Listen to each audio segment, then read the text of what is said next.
mari kakak masuk. Nah, yang pertama-tama tuh kita harus tahu dulu apa itu penelitian kualitatif. Nah, penelitian kualitatif itu sendiri adalah jenis penelitian ilmu sosial yang mengumpulkan dan bekerja dengan data numerik dan berusaha menafsirkan makna dari data ini yang membantu memahami kehidupan sosial melalui studi tentang populasi atau tempat yang ditargetkan.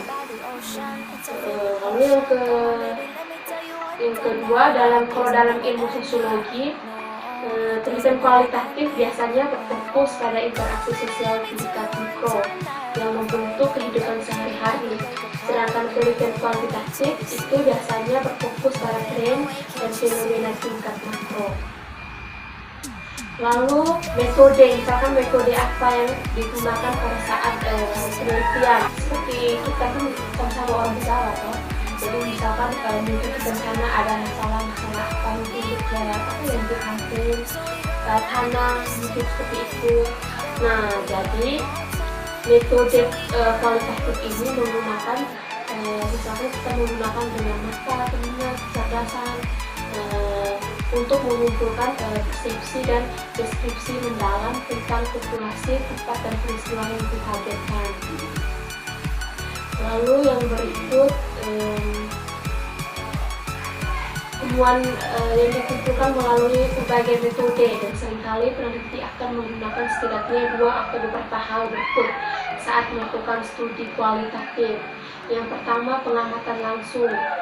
Dengan pengamatan langsung, seorang peneliti mempelajari orang-orang saat mereka menjalani kehidupan sehari-hari tanpa berpartisipasi atau mengganggu. Nah, lalu yang berikut harus ada yang namanya etika dalam penelitian.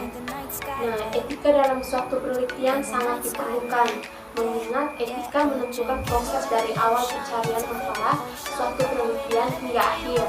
Nah, penelitian ini adalah manusia yang memiliki sifat sosial, emosi, rasa suka tidak suka.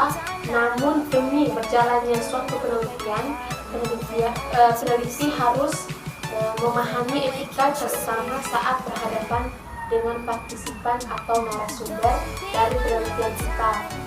Nah, jangan sampai karena etika kita buruk dari peneliti dapat menyebabkan partisipan terganggu atau narasumbernya terganggu sehingga berdampak pada hasil penelitian yang kurang faktual. Ada beberapa prosedur yang harus diikuti sebelum terjun melakukan penelitian ke lapangan, yaitu yang pertama, partisipan harus mengetahui detail penelitian dan menyetujui bahwa mereka akan menjadi partisipan melalui sebuah surat persetujuan yang dibuat oleh peneliti. Nah, dalam penelitian yang mengikutsertakan teknologi, peneliti akan menemukan tingkat kerumitan yang lebih tinggi. Kelihatannya saja mudah jika kita meneliti penelitian hal berbau teknologi karena mudah diakses dan bisa melakukan copy paste. Padahal dalam praktiknya peneliti akan menemukan dilema karena tidak yakin benar apakah sang pemilik akun sudah menyetujui akunnya mau dilihat dan mau dilihat. Bagaimana mengidentifikasi kesenjangan pengetahuan dengan sejumlah aspek dunia sosial atau berbagai isu substantif yang menarik. Lalu bagaimana mendesain proyek penelitian kualitatif yang jelas, relevan, dan fokus dengan topik yang kita inginkan.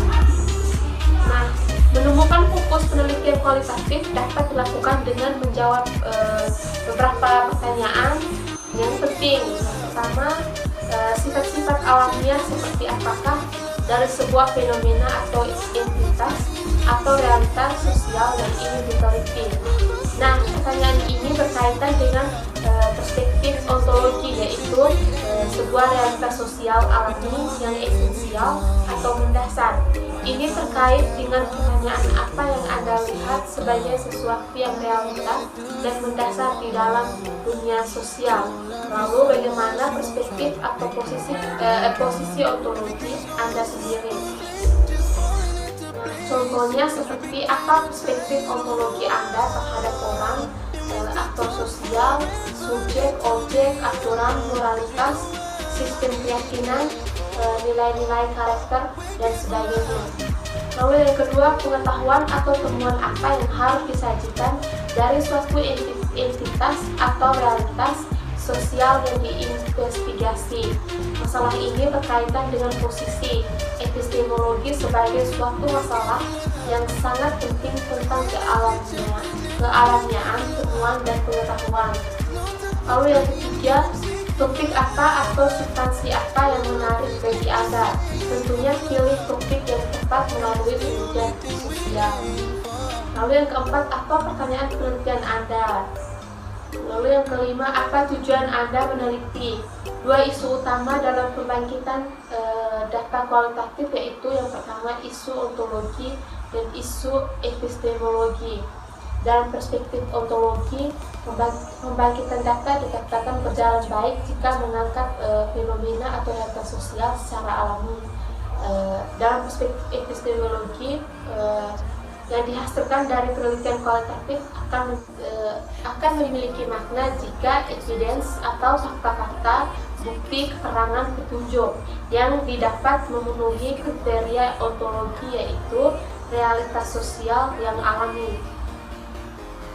Lalu ada beberapa pendekatan untuk desain penelitian. Yang pertama, studi naratif. Nah, studi naratif ini bisa didefinisikan sebagai studi yang berfokus pada narasi, cerita, atau deskripsi tentang serangkaian peristiwa terkait dengan pengalaman manusia. Studi ini bisa mencakup banyak hal, antara lain biografi. Nah, biografi itu sendiri yaitu narasi tentang pengalaman orang lain. Lalu sejarah kehidupan, yaitu rekaman sejarah utuh tentang kehidupan seseorang. Prosedur yang digunakan biasanya berupa restoring, yakni penceritaan kembali cerita tentang pengalaman individu, atau progresif regresif, di mana peneliti memulai dengan suatu peristiwa penting dalam kehidupan sang partisipan. Nah, pengumpulan datanya itu bisa dilakukan melalui wawancara mendalam dan observasi. Nah, analisisnya berpijak pada kronologi peristiwa yang menekankan pada titik balik atau epispanis dalam kehidupan partisipan. Lalu yang kedua ada studi fenomenologi. Nah, studi ini merupakan studi yang berusaha mencari esensi, makna dari suatu fenomena yang dialami oleh beberapa individu. Untuk menerapkan riset fenomenologis, peneliti bisa memilih antara fenomenologi hermeneutik, yaitu yang berfokus pada penafsiran teks-teks kehidupan dan pengalaman hidup, atau fenomena transcendental, di mana peneliti berusaha meneliti suatu fenomena dengan mengesampingkan prasangka tentang fenomena tersebut. Nah, prosedurnya yang terkenal adalah IPOS atau pengurungan, yakni suatu proses di mana peneliti harus mengesampingkan seluruh pengalaman sebelumnya untuk memahami semaksimal mungkin pengalaman dari para partisipan. Analisisnya itu berpijak pada horizonalisasi, di mana peneliti berusaha meneliti data dengan menyoroti pernyataan penting dari partisipan untuk menyediakan pemahaman dasar tentang fenomena tersebut. Lalu yang ketiga, studi ground theory. Nah, studi ground theory ini menekankan upaya peneliti dalam melakukan analisis abstrak terhadap suatu fenomena dengan harapan bahwa analisis ini dapat menciptakan teori tertentu yang dapat menjelaskan fenomena tersebut secara spesifik. Studi etnografis. Nah, studi etnografis ini berusaha meneliti suatu kelompok kebudayaan tentang berdasarkan pada pengamatan dan kehadiran peneliti di lapangan dalam waktu yang lama. Nah, pada umumnya ada dua tipe etnografi, yaitu etnografi realis, di mana peneliti berperan sebagai pengamat objektif. Mereka merekam fakta dengan sikap yang tidak memihak, dan etnografi kritis, di mana studinya diarahkan untuk meneliti sistem kultural dari kekuasaan, hak istimewa, dan otoritas dalam masyarakat untuk menyuarakan aspirasi kaum marginal dari berbagai kelas, ras, dan gender. Ada studi kasus.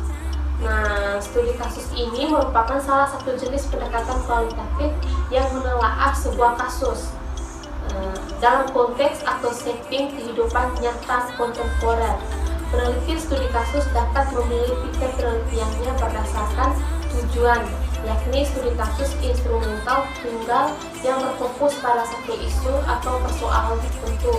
Studi kasus kolektif yang memanfaatkan beragam kasus untuk mengilustrasikan suatu persoalan penting dari berbagai perspektif. Studi kasus intrinsik yang fokusnya adalah pada kasus itu sendiri karena dianggap unik atau tidak biasa. Lalu yang berikut ada desain penelitian kualitatif. Nah, karena paradigma, proses, metode, dan tujuannya berbeda-beda, penelitian kualitatif memiliki modal desain yang berbeda dengan penelitian kuantitatif. Tidak ada pula baku tentang format desain penelitian kualitatif. Sebab instrumen utama penelitian kualitatif adalah peneliti sendiri, sehingga masing-masing orang bisa memiliki model desain sendiri sesuai seleranya. Proses penelitian kualitatif bersifat siklus sehingga sulit untuk dirumuskan format yang baku. Dan pada umumnya penelitian kualitatif berangkat dari kasus atau fenomena tertentu sehingga sulit untuk dirumuskan format desain yang baku. Kalian yang saya tahunya itu saja. Makasih banyak ya nanti ini. Kalau apa di saya baru sadar. Ya, sip.